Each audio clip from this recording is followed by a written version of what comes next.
Bengals and Seahawks recap.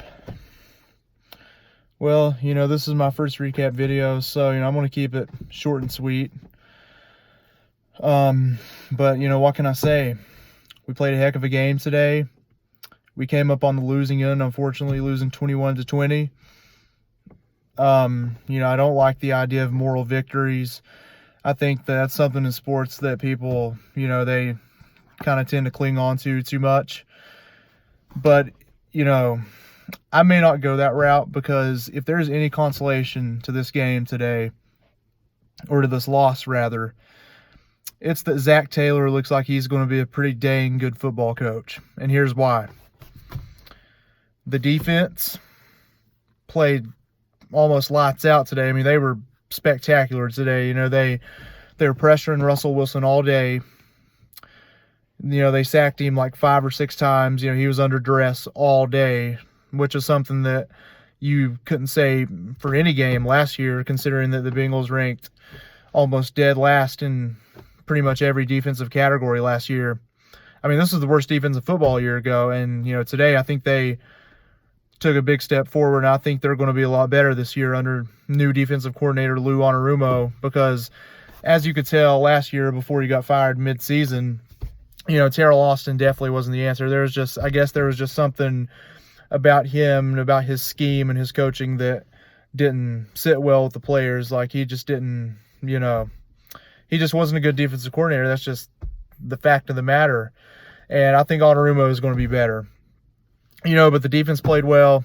The much maligned John Ross, it looks like he is going to be it looks like he is potentially going to be an emerging weapon for this team. The first couple of years, he's been, bashed by fans and been labeled a bust by some. But, with his 170, 180 some receiving yards and 2 touchdowns today, it looks like he is going to be a pretty big weapon in this offense. Andy Dalton had a career day, passing over 400 yards for the first time in his career.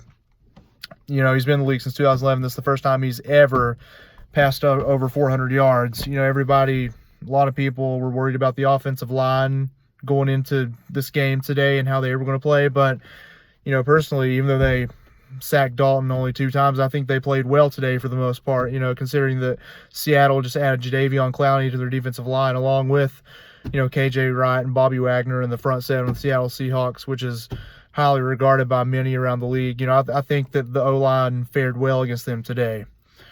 The defense, Dalton's career passing day, the emergence of John Ross and his potential to be a weapon in this new offense orchestrated by Zach Taylor. I think that those are 3 really big pieces of consolation and positives that can be taken from this loss, even though, I don't like to harp on moral victories and, say, oh, well, even though we lost the game, there are some good things that happened. But, for this game, and considering it was the first game of Zach Taylor's head coaching debut, I'll do that. And, after this game, I think that if you're a Bengals fan, you have to be happy about the performance today. And I think that there's a lot to be happy about moving forward. And as we play the San Francisco 49ers next week, I think it's going to be a much more winnable game.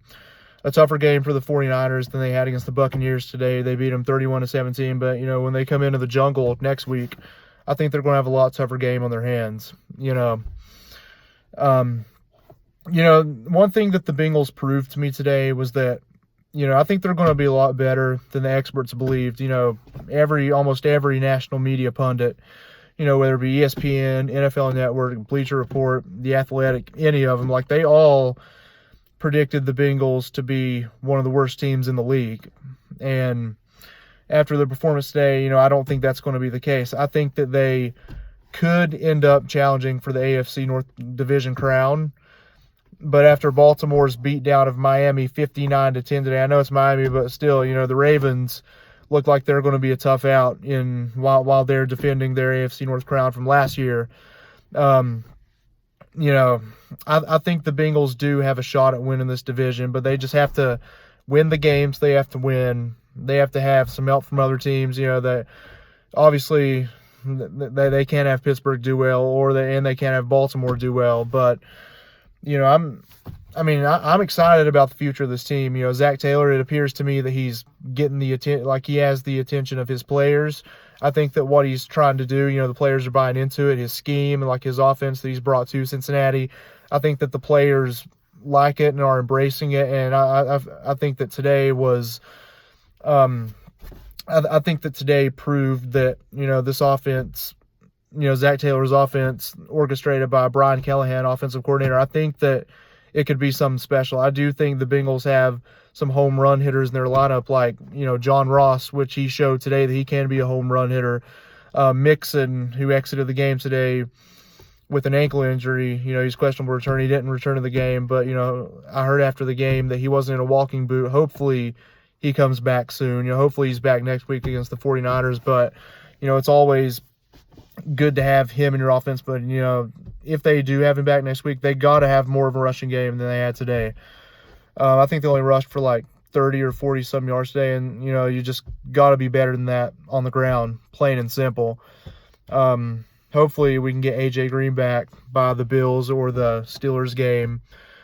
I don't know the timeline on him right now, but hopefully he can get back soon. I think that once AJ Green gets back and once Mixon gets back, if everybody on the offense stays healthy this year, I think this can be, I truly believe it can be one of the best offenses in the league, assuming that the offensive line holds up as they did pretty well today, So yeah, a lot of positive things to take out of this loss, like I said, even though it was a loss. You can say, oh, well, we still lost the game, but, and I normally don't like talking about moral victories, but if there ever was a moral victory, today was probably it for the Bengals.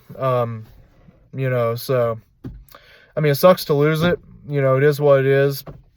It sucks to have Mixon go out. Like I said, hopefully he's back. But I think that Zach Taylor really showed us today that he can be a good coach. I think that, the play of the defense today proved that Lou Anarumo could really be a good defensive coordinator, a whole heck of a lot better than Terrell Austin was last year. I don't see another, like, the defense can't possibly be worse than it was last year. I don't think there's another midseason firing coming to Lou Anarumo. I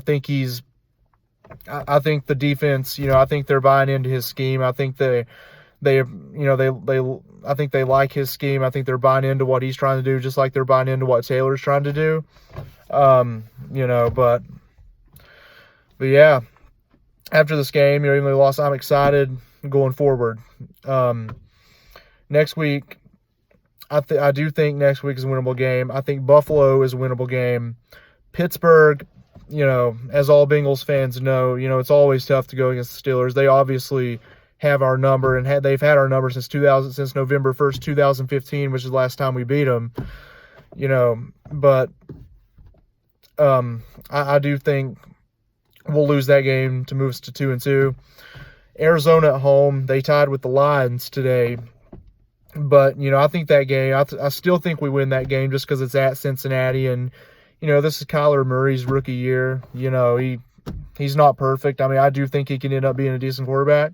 He led the Cardinals back today after trailing 24-9 against the Lions, and they ended up tying 27-27. But, still, I think they could end up being a decent team. At Baltimore, that's going to be a tough game. I think we lose that one, honestly.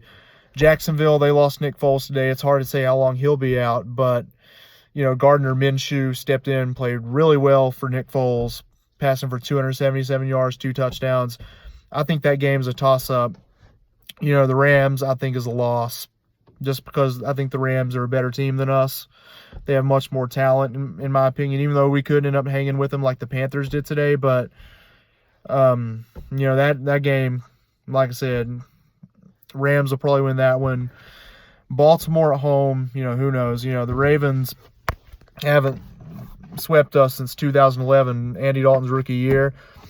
And, who knows how that game will go. But, I do think this team, I think the Bengals could end up winning, say, 9 to 10 games. If they win the games they should win, if they get help from other teams, if John Ross proves that today was not a fluke and he ends up having more good games like he did today and he stays healthy, and if they get A.J. Green back and Mixon back and they continue to do their thing and don't get hurt, I truly think the sky's the limit for this offense. I am very excited about it.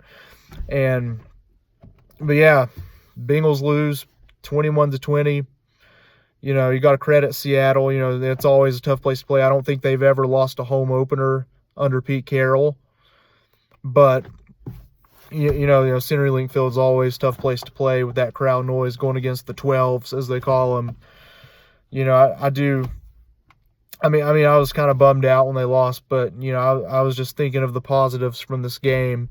And like I said, that gets me excited going forward, so we'll see how the rest of the season goes. The defense looks better. The offense looks better. It does look like it's going to be a better team than last year. I don't think I predicted our record to be 7-9 this year, but after today, if we will end up playing teams that are easier to beat than Seattle. And once we do, I think that could, potentially boost our win-loss record to say like 9-7 or 10-6, like I said. And, we'll see how it goes. But, before I get off here, I just want to make a quick comment about the Browns. Somebody once told me, you got to love hype machines. The Browns were the most overhyped team. They're the most hyped team coming in the league this year. Fans were expecting them to do all this. Like, a lot of fans were proclaiming that they were going to go to the Super Bowl and that they were going to be the toughest out in the AFC and they were going to get past New England. But, today just proved that, the Browns are the Browns for a reason. They lost 43-13 to the Tennessee Titans today. And the Browns were a 5.5-point favorite in this game. So, you can't forget that. But, that just goes to show you that, you just can't, a lot of hype is hard to live up to a lot of the time. And, like, if you go in thinking you're just going to be world beaters and, like, blow out everybody every game, that's just usually not going to happen. More in the sense with the Browns, I just think that, the Browns went 7-8-1 last year. And, after this performance today, I just think that they're just, they still might end up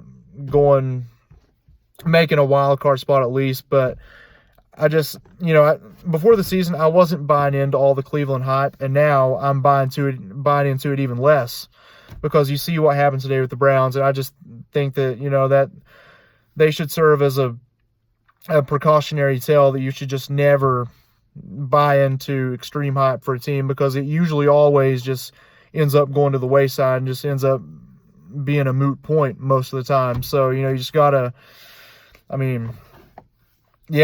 the Browns fell short of expectations today.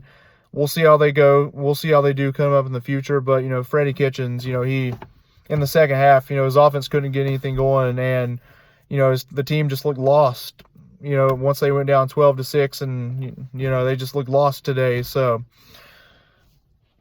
but yeah, we'll see what happens with the Browns, see what happens with the Bengals. I'm excited about the Bengals. Browns fans, in my opinion, shouldn't be too excited about their team, But yeah, I guess that's just how Browns football goes. They've only made the playoffs once since they've came back to the league, and that was in 2002. And the only winning season that they've had, the only two winning seasons they've had since they came back to the league in 1999 were 2007 and 2002. They missed the playoffs in 2007, going 10-6 with a 10-6 record. So, it's not like today was anything new to Browns fans. I think that the sophisticated Browns fans and the sophisticated NFL fans knew that, I think they could have saw today coming, and I just, like I said, I'm just not high on Cleveland right now. I wasn't high on them before the season started, and I'm even less high on them now after they got beat down by the Titans today. So, just don't buy into hype, people, because you see where that gets you, and that's where that got the Browns today, losing by 30 points, so, but yeah, that's all I wanted to say for this recap video. I'll be back in the middle of this week with a 49ers and Bengals preview of the game next Sunday, and yeah, that's it. Who dey?